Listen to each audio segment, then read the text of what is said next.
Hey guys, welcome back to my channel. My name is Sophie and today I'm going to be talking about 3 legato licks that I swear by, and then I'm also going to be talking about some exercises to help you keep on top of the technique itself.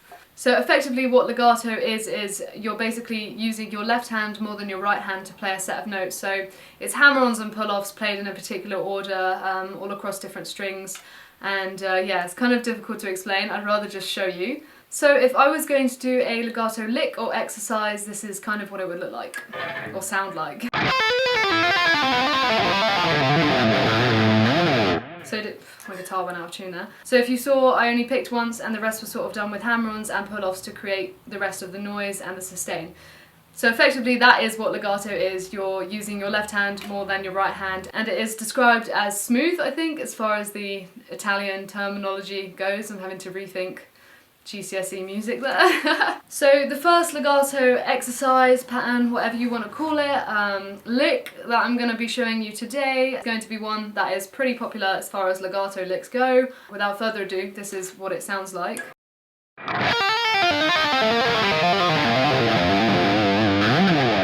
So this is a pretty classic pattern as far as legato licks are concerned. You'll hear it a lot. Loads of players do it. I am doing it in the key of A minor, well technically G minor because my guitar is dropped down a whole step. Sorry, should have mentioned that at the beginning of the video. Yep, my guitar is dropped down a full step, so just a little warning there. And yeah, it's pretty simple, so I'm going to do this super slow with some tabs on the screen so you can see that.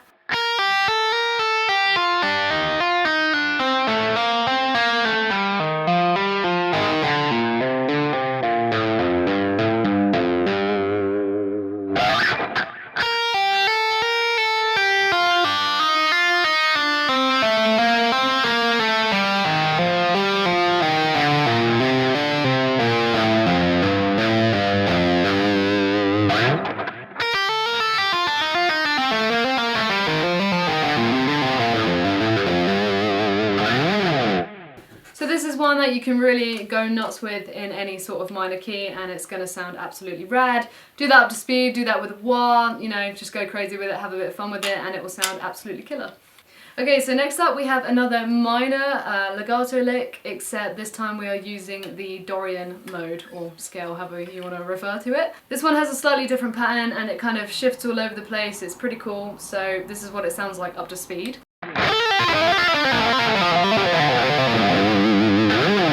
So yeah, pretty shifty, pretty slidey. Again, you can use this when you're doing crazy solos and up to speed it will sound killer once again. Let's break that down a little bit. So again, I'll slow this down and get some tabs up on the screen for you guys.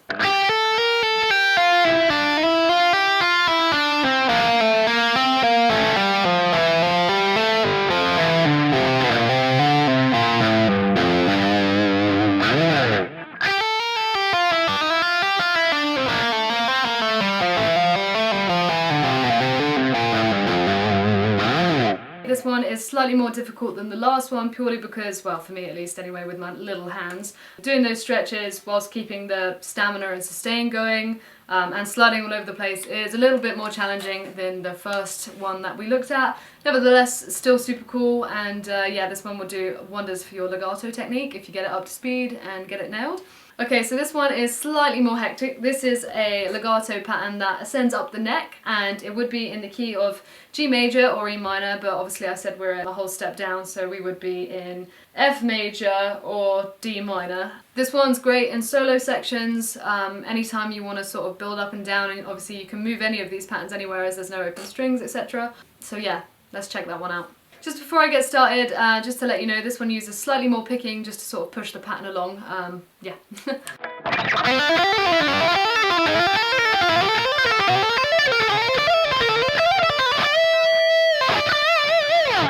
So as you can see, this one's kind of long and stretchy, but it's pretty cool. It's a cool ascending pattern, and obviously, as I said earlier, you can sort of move it anywhere. This is definitely the hardest one, I would say, in terms of making your wrist ache. But yeah, give this a try. I shall slow it down.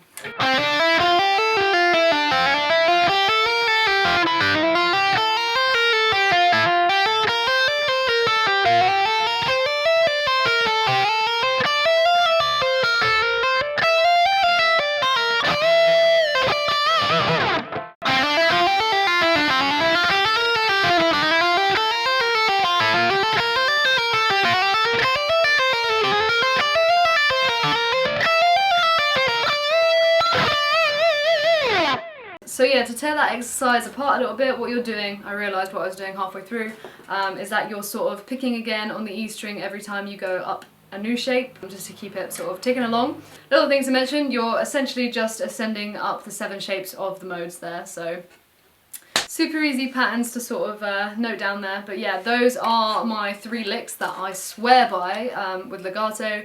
I use these in a lot of different solos, and I also just use them as exercises as well. They really help me. Legato has been a technique that I have spent quite a few years sort of working on, as it's one of my favourites. I was a massive fan of it ever since I heard Mark Tremonti use it, and yeah, ever since then I've been working on my legato technique, and it's probably one of my stronger techniques for sure. So now to talk about some exercises to help you with your legato technique. So there's a couple of things that you can do to sort of keep your muscles strong with it, because it's definitely a technique that uses a different group of muscles than normal guitar playing does, and you want to be sure that you're fully warmed up to not injure yourself and to also, you know, get the best out of your ability. So here's some of the exercises that I would recommend to help keep your legato technique on point all the time. So the first one is super simple. I actually learnt this one from Mark Tremonti at one of his master classes that I went to. You could literally do this sat in front of the TV, you don't even need a metronome for it, you can just sit and do it all day long. It's mainly a muscle memory thing. So effectively what you're doing with this exercise is you're going through 3 different stretches or finger shapes. So you're gonna go effectively, that's what you're doing on the E string. You could do this on any string, on any fret, but I'm going to teach it to you here. So I'm starting with a pull off from fret number 11 to fret number 7. And then you're going to hammer on with your middle finger onto fret number 9.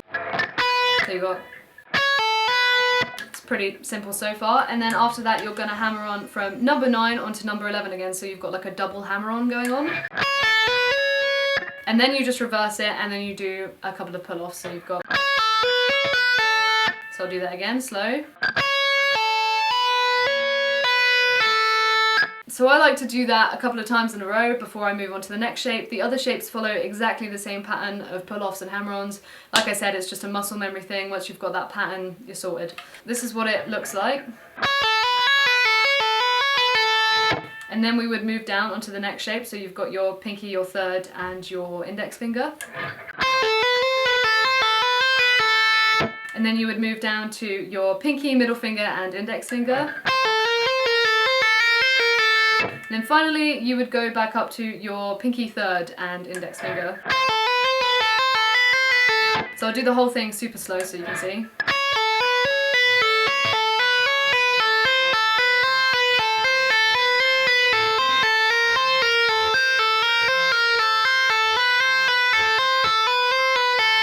So up to speed, this is what it sounds like.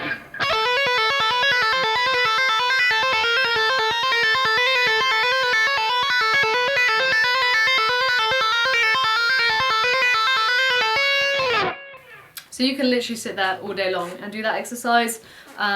Really helps to strengthen your muscles, and just the repetitive of it, the repetitiveness of it just really helps you in general. So another exercise that really helped me to perfect my legato technique, again, I learned from Tremonti at one of his master classes. This one is actually harder than it looks, but I'm going to show you.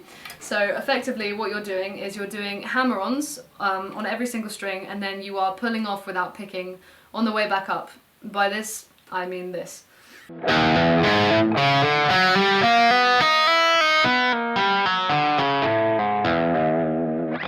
So as you saw on the way back down, all I was doing was pulling off. And on the way up, you want to make sure that you're alternate picking on each string. And then you would go up a fret.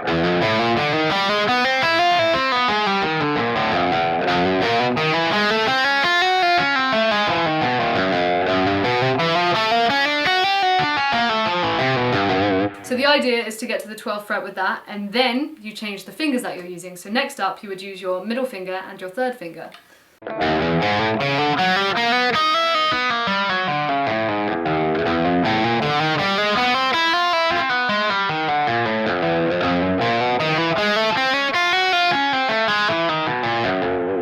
And then finally you would use your third and your pinky. I'm going to start on the 2nd fret for the sake of it not sounding squashed and I was going to say not sounding squashed and looking tragic, but what I meant was not sounding tragic and looking squashed. So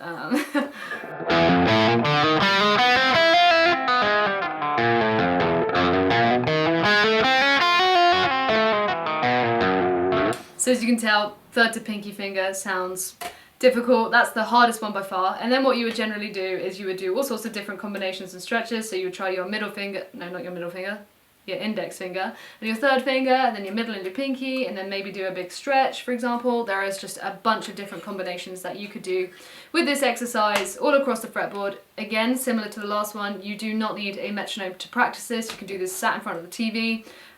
It's more of a muscle memory thing and just strength development. So the final thing I want to mention is about hand positioning when it comes to legato. So generally speaking, when you're doing any sort of legato technique and you need to do lots of pull-offs and stuff like that, the best thing is to have your thumb super low down on the fretboard, because if it's over here, you're really not going to get as much pull and you're more likely to strain yourself and cause yourself an injury. Yeah, having your thumb lower down makes a huge difference. So if your legato technique is struggling and you're having your thumb higher up, that could be why. So try having your thumb lower down and almost, moving your wrist down, moving your arm lower, I guess. Yeah, it just gives you a lot more pull and a lot more strength in your playing. So guys, thank you very much for watching my video. I really hope that you enjoyed my top 3 legato licks, my exercises and some tips.